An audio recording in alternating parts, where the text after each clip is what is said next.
ये बात कही थी, गुजारिश की थी कि इमरान खान साहब की हाजिरी आपने लगानी है। ये पीडीएम की तरफ से बनाए गए जाली मुकदमात हैं, उनकी जान को खतरा है, उनके ऊपर कातलाना हमला हो चुका है। वजीर दाखिला मौजूदा इमरान खान के नामजद मुल्ज़म है वजीराबाद हमला के अंदर, शहबाज शरीफ नामजद मुल्ज़म है, लेकिन जिन्होंने सिक्योरिटी फराहम करनी है उन्हीं से तो खतरा है हमें। लिहाजा भी जमान पार्क के भी आपने देखा, जैसे ही वो निकले हैं बैरियर्स ये जो है उठा के ले गए हैं वहाँ से।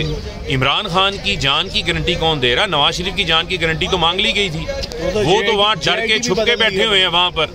यहाँ पर इमरान खान अवाम के अंदर है और इमरान खान 22 करोड़ अवाम के लीडर हैं। और जामपुर इलेक्शन के बाद आपने देखा जो नतीजा आया, ये लोग दिन ब दिन खौफजदा होते जा रहे हैं अवामी पॉपुलैरिटी से, और इमरान खान की जान को शदीद खतरा लाक है। लिहाजा उनकी सिक्योरिटी के ऊपर किसी किस्म का हम कॉम्प्रोमाइज़ नहीं करना चाहते।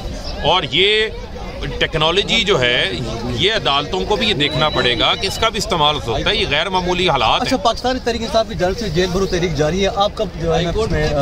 मैं कल गिरफ्तारी जो है वो फैसलाबाद से अपनी गिरफ्तारी जो है वो पेश करूँगा। जेल भरो तहरीक में जो हमारे लीडरान हैं, कारकुनान हैं जो जेलों के अंदर हैं, उनकी जुर्रत को हम सलाम पेश करते हैं और वो बतौर एहतजाज गए हैं। पाकिस्तान के अंदर पहली बार खौफ के बुत टूटे हैं, जिसमें लोग खुद ब खुद बतौर एहतजाज महंगाई, लाकानूनियत, इंसानी हकूक़ की खिलाफ वर्जियों के खिलाफ जो है वो खुद जेल जा रहे हैं। पेश होंगे, उसके बाद हम देखते हैं कोई नाखुशगवार नागवार को वाकया ना हो, नाखुशगवार वाकया को पेश ना आए, उसके बाद हम बताएंगे सिक्योरिटी इंतजाम कैसे। कारकुनान जिस तरीके से रिस्पॉन्ड कर रहे हैं, क्या कहना चाहिए? देखें, लोग खुद ब खुद निकल रहे हैं, लोग बारिश में सुबह से निकले हुए हैं। ये एहतजाज जो है इस्तकबाल, ये धरने में भी तब्दील हो सकता है, ये अभी देखें।